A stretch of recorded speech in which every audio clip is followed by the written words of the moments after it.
Ladies and gentlemen, welcome back to another Celtics Nation Rise recap.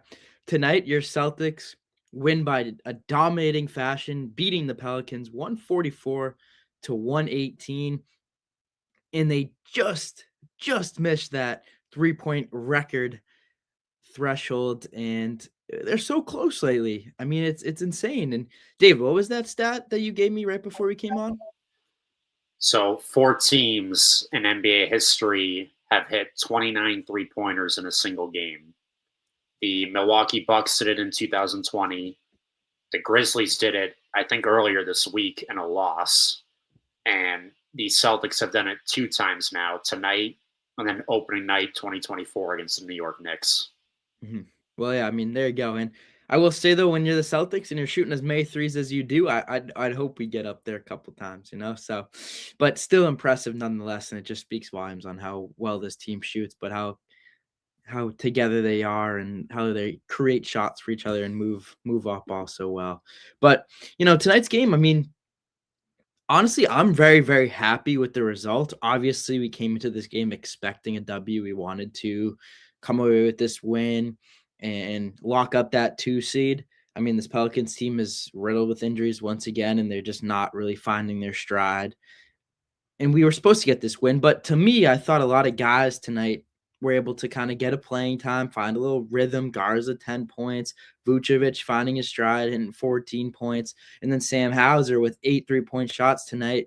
I mean, 3-point shots made tonight. Like it just was nice for me to just see a couple guys get in rhythm and just kind of feel their game out and just kind of play basketball fairly free. So not a crazy game, right? I mean, we're not nothing special, but it's just a win in the win column, and we got that 2 seed, so that's a highlight. But fellas, as always, I'm here with David Caires and Carl McDonald, my guys, man. Been through this journey, 81 games, and now we're here. But give me your takeaways. What do you think about tonight's game? Yeah, I mean, not a ton to really recap other than this was just pure domination on the offensive end from the Celtics. I mean, this game is pretty much over at the half. No disrespect to the Pelicans, but there was no way they were winning this game, especially after those first 24 minutes. And I mean, the numbers are just crazy, shooting almost 50% from 3-point range at the end of the day, over 50% field goal range, period. And then we had 35 assists as well. 35. I mean, So you love seeing that. Um, we did. We finished the job with securing the number 2 seed. There's nothing else we can do with playoff positioning, and now we can have some fun in Game 82. So that's really all that yeah. matters. Yeah, it's big time too, setting you up to have that fun. It's just important sometimes to let guys relax, kind of let them chill out, see guys succeed. Maybe Ron Harper Jr. gets some buckets that we otherwise wouldn't expect, and that's a good feeling. So kudos to them to taking this seriously and getting that win. But Carl, what do you think about tonight's game? What more can we say? We're happy, but at the same time, we knew that this needed to happen. They handled business as they needed to, not only in dominating fashion here, but the Celtics are now officially the second seed within the Eastern Conference. It's official. We've got that on lock, and we're getting prepared for not just the playoffs, but essentially war in this instance, depending on who we have to face off, of course, in these playoffs. I feel like in a weird way, this is almost a full circle moment for the Celtics, as in the beginning of the season, started off 0-3. This was the first team we beat this season to be put into the win column. And now this is the last team that we end up beating in this season to not only further our case as one of the best teams in the NBA, but to, again, make it to a postseason. So definitely great to see the Boston Celtics furthering themselves in that range, but also improving on a lot of the mistakes that they had during their Knicks matchup, which again, very close and something that they're also going to learn from. So yeah, it should be very interesting to see what they do on Sunday. Pretty early game there too, and see who gets rested, who is a part of this lineup playing the majority of this game, and how that game ends up turning out before we go into the playoffs. Yeah. And I mean, that's a very cool note actually to consider about them beating the Pelicans first win of the season. And now, I mean, not last, but allowing them to get that 2 seed. And also looking back on that Knicks loss last night, we all had a couple days to think about it. There's so many factors that went into that game where the loss just really does not feel that detrimental, as we all know. And it's like Tatum not playing. I mean, Brown not playing last night, obviously, but it's almost like Joe Mazzulla knew Tatum was going to have a little bit of chills coming back to the garden and a little shaken up and not fully himself. And it's like, all right, let's throw him into the fire. Let's see what he can do, right? Let's kind of see how he can operate and potentially and find themselves improving and feeling comfortable come playoff time. So many factors on that game. So really nothing to, I don't think it's much to look into. I think it will be a dogfight. Don't get me wrong. I think it's going to be a very good series. If we do face them, I think it's going to be a fight. It's going to be intense, but nothing to go too crazy about. But tonight, as we all know, we're going to be swimming in this green sea. Once again, we're traveling back to Chicago. Oh, Carl, my bad. But David, give us a little rundown of this lead tracker. Nothing. I mean, we could see it right there, though. Yeah, as close to a wire-to-wire victory as it gets. Unfortunately, not a wire-to-wire victory, but dang near close. The Celtics winning the first three quarters. First quarter, they won 44-25. Second quarter, they won 30-26. That third quarter, they won 34-31. And the Pelicans ended up winning that fourth quarter, 36-28. Too little, too late, though, obviously. Celtics definitely were getting a little bit trigger happy from deep, trying to break that record in that fourth quarter. So that, I think, explains a little bit as to how the Pelicans were able to take advantage there. But, yeah, I mean, as you can see, just a wave of green, very, very classic Mazzulla ball dominant victory here. I mean, yeah, there's just not much else to say. Like, no.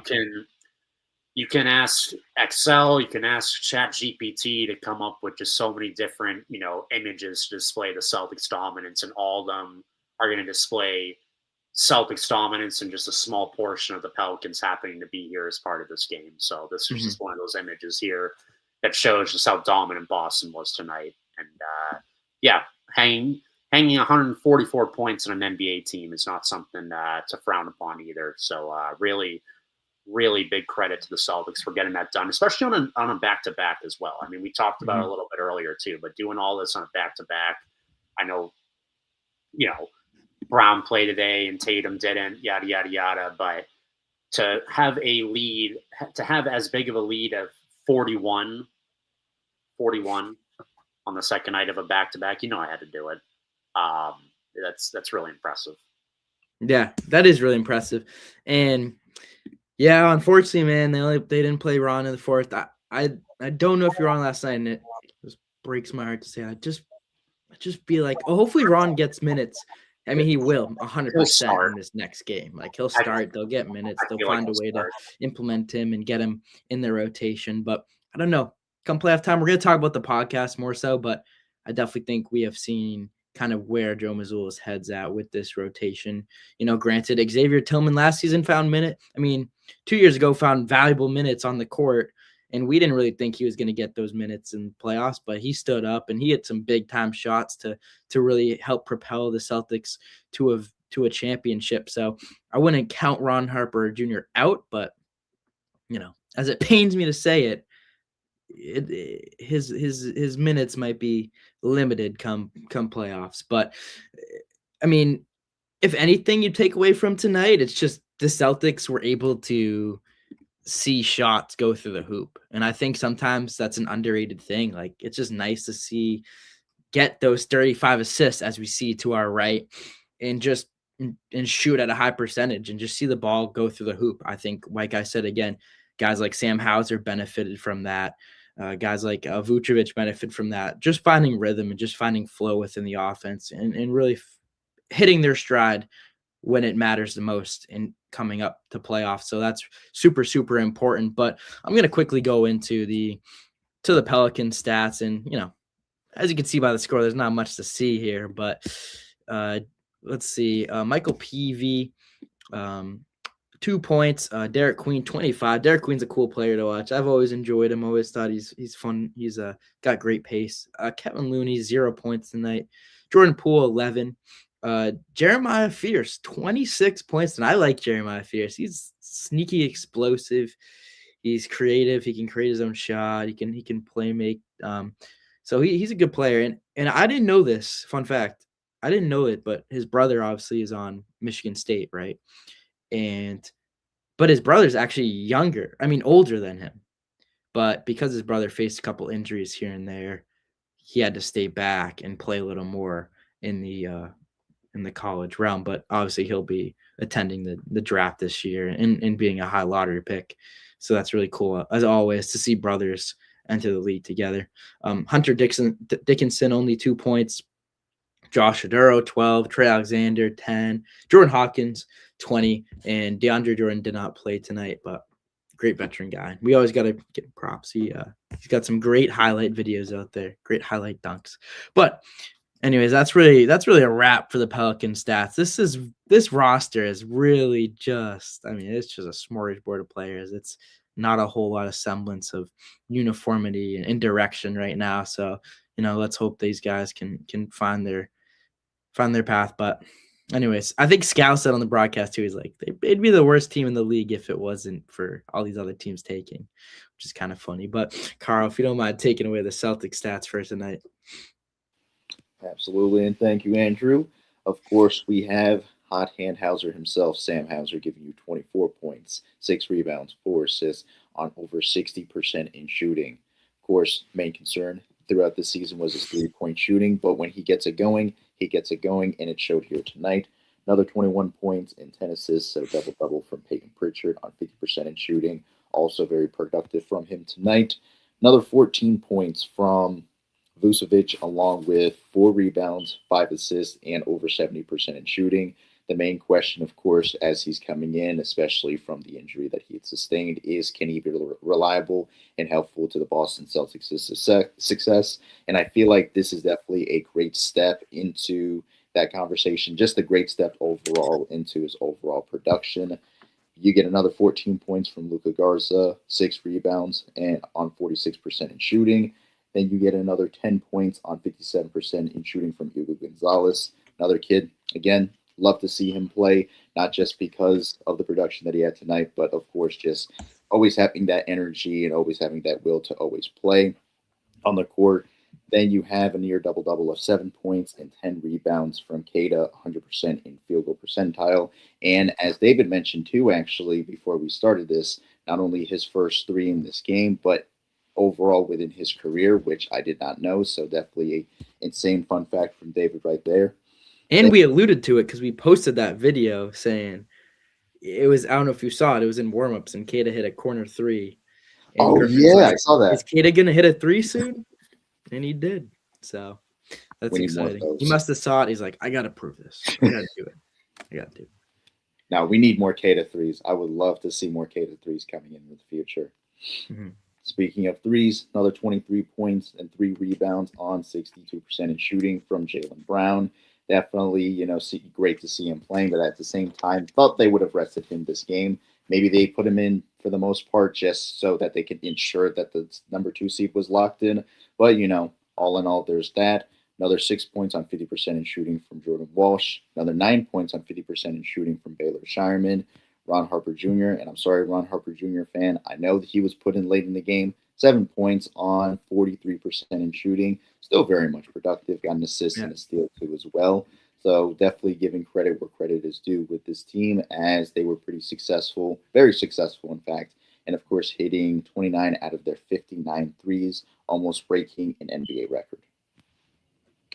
Yeah, definitely. And yeah, sorry, Ron Harper Jr. I feel like you obviously already knew he probably won't play that much in the playoffs. I'm talking like you don't already know. Not like you're not the super fan of Ron Harper Jr. But anyways, I will say, like, this is just a great game, collective effort. You like to see these games down the stretch. You like to see guys rallying behind each other, everyone scoring, everyone finding rhythm. I think it's just good for, like, team morale and chemistry to just kind of feel getting wings in the win column and just playing together and seeing smiles on the bench and relax and enjoying the game, right? Remembering why they play the game. I think that's important going into playoffs. And Joe Mazzulla, I'm sure, is always talking about that. It's like, dude, he said it before.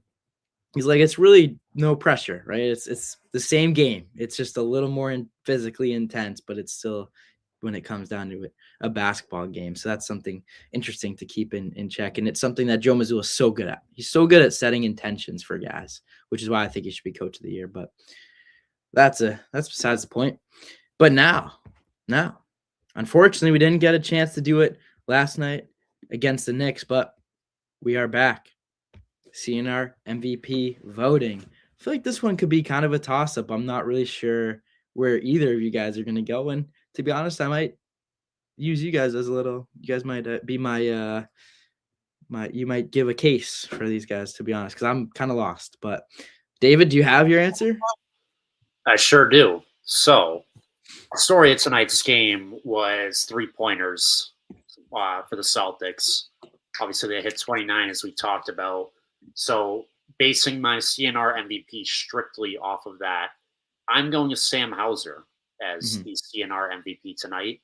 He led the team in 3-pointers made with 8 of the 29. So, about 28% of our 3-point makes came from Sam Hauser himself.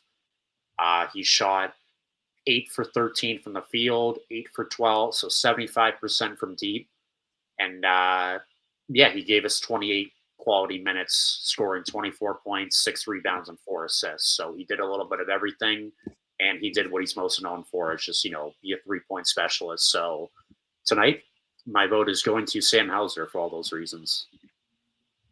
Carl, what about you? Of course, like you said, Andrew, I feel like in this instance, you could really go for anybody here. Everybody was showing a great collective effort here, and you could mainly boil it down to a Jaylen Brown, a Peyton Pritchard, or a Sam Hauser.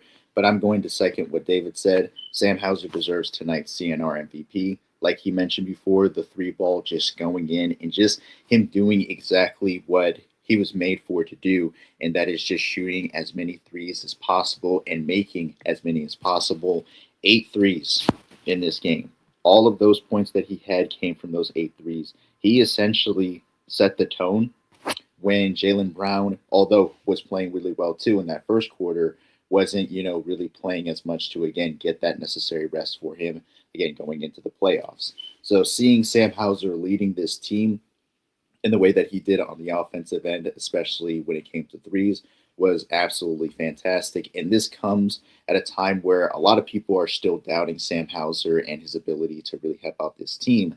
And all it takes is just for him to figure it out, keep shooting his threes, and at least one going in, and then the next going in, and then the next going in. Again, when he gets it going, it never stops. And, we call Baylor Shireman Bonfire Baylor. Hot Hand Hauser came first. Yeah, very well said. And I'm sure Shireman learned a lot from Hauser. But I'm going to echo your sentiments. I'm going to go Hauser as well.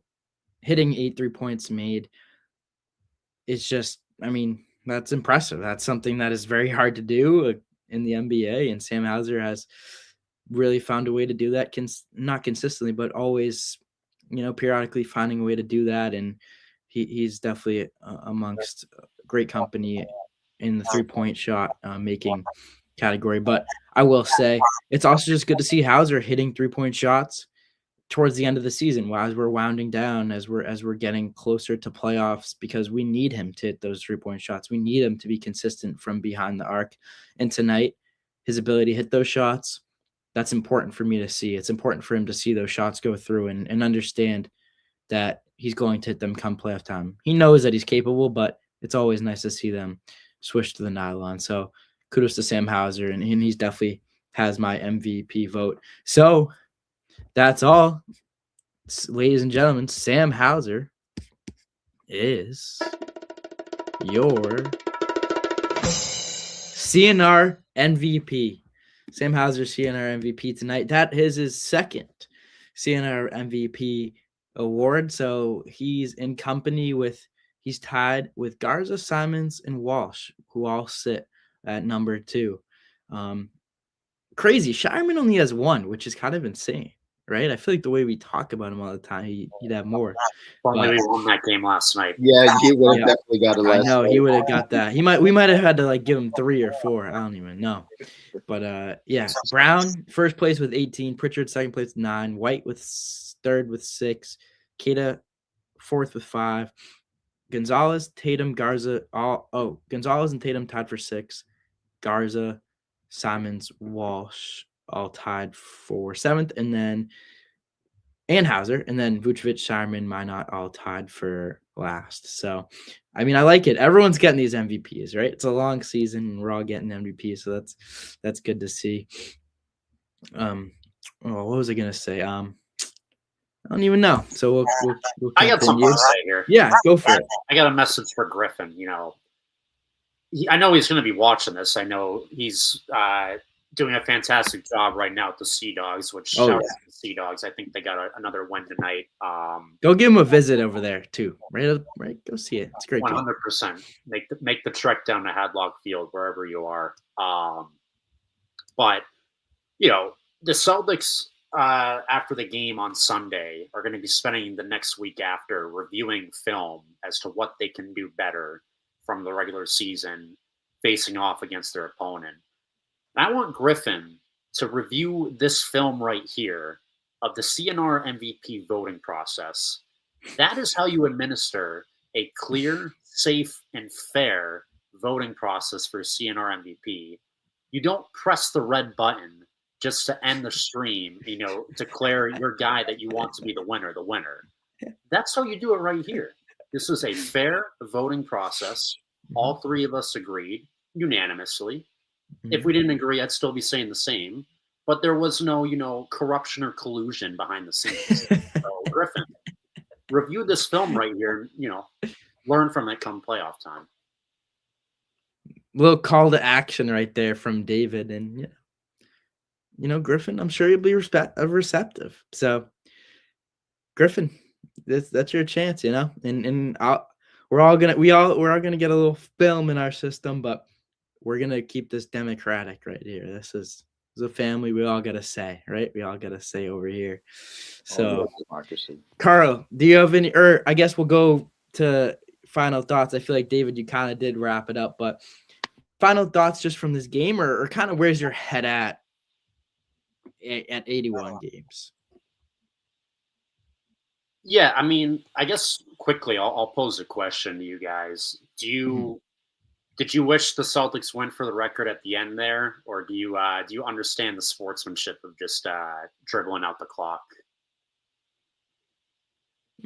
Because the fan in me wishes we went for it, but I 100% understand. We already have the game won. And I'm a believer in karma as well with the sports gods. I think if you torment the sports gods with stuff like that can come back and haunt you. Yeah. But these 2 times we've come so close, and the last time we almost did against the Knicks a year and a half ago, we had like 10 minutes to beat the record, and we just couldn't hit a shot. So that was different. I'm like, all right, like dribble out the clock, like clear you didn't earn it. Here, it took until the final minute, and then Ugo hit that to tie it, and we had one last shot. It would have been great to have another shot at it, but I get it. You've already won by a lot. So for me, I don't have an issue with it. I guess is a long way of what I'm trying to say. But what do you guys think about that?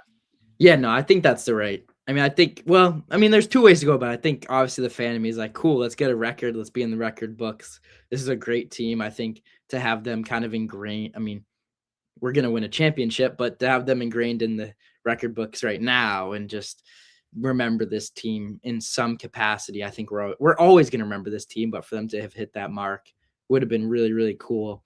So I think it would have capped off a great season, honestly, of just because you didn't get it early in the season, right? But now you get it now, and it kind of would have all accumulated to something special. But then you got the Joe Mazzulla answer in me that says, yeah, that shit doesn't matter.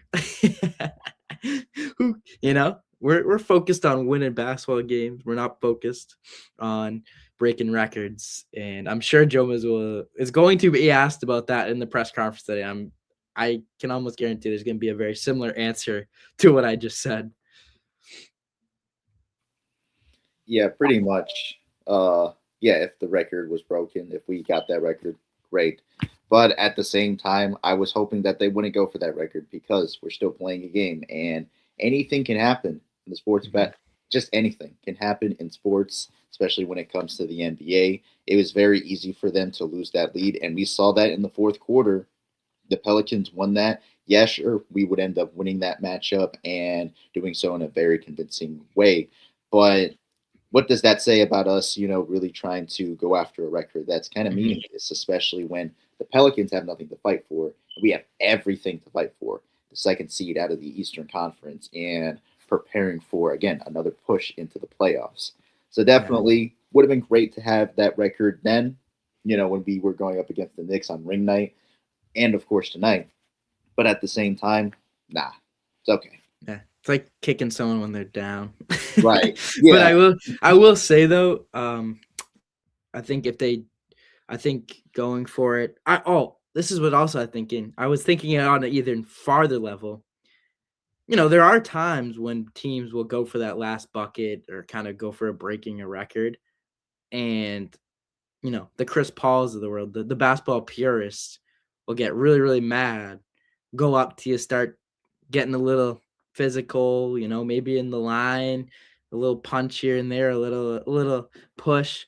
And now you have your Celtics, you have your guys like antagonized, and now maybe they're retaliating to that animosity. I don't know. Joe Mazzulla is a guy that would think like that. He thinks he looks so far in the future, it's not healthy, but that is a reason why we win basketball games. And I wouldn't be surprised if that came to his mind either. So it's small detail, but it's Joe Mazzulla thinks in those details for sure. Yeah, and all great points there. And I guess I'll just give my final thoughts about the game. I mean, again, not too much else to say. Game 81 of the season, but just very happy we clinched the 2 seed. And now we just wait to see who our opponent is. And, how lucky are we to basically not have anything to play for on game 82 for like most of the last decade. Like the year we went to the finals against the Warriors in game 82, we were fighting to get that 2 seed. So we played all our starters against the Grizzlies like 40 minutes and we blew them out. But other than that, I don't honestly remember another year, especially in recent memory, where we've had anything to play for in, game 82. So the fact that we can just enjoy hoops and enjoy seeing guys that we didn't see much from the whole year every single day, it feels like, or every single last game in the last few seasons, it's honestly kind of fun. And I'm looking forward to that again Sunday evening.